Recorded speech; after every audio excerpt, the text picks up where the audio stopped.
আসসালামু আলাইকুম। তো আপনারা সব কেমন আছেন? আশা করি ভালো আছেন। তো আজকের ভিডিওতে দেখাবো একটা বাড়ির কাজ। তো এই বাড়িটার মধ্যে কি কি ভুল আছে আপনাদেরকে দেখাবো। কি কি ভুল বলতে সম্পূর্ণ ভুল দেখাবো না, কারণ এরকম ছোট মোটো ভুল হতে পারে। বড় বড় ভুলগুলো আপনাদেরকে দেখাবো, তো ভিডিওটা লাস্ট অব্দি দেখতে থাকুন। তো এখানে দেখতে পাচ্ছেন যে ভিত থেকে পিলারটা উঠেছে মাটি থেকে, সেই পিলারটা থেকে টাইবিংটা কমসে কম 2 ইঞ্চি ঢুকে গেছে।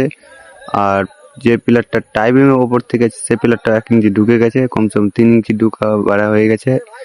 তো এরকম কাজ করার থেকে আপনারা দূরে থাকুন আর ভালো মিস্ত্রি এনে কাজ করান। এখানে দেখতে পাচ্ছেন পিলারে কি অবস্থা করে দিয়েছে, কারণ পিলারে কভার একদমই নাই। এই পিলারটা ক্র্যাক তো এসে গেছে, পিলার তো প্রায় কিছু কিছু পিলারে এরকম কভারিং নাই।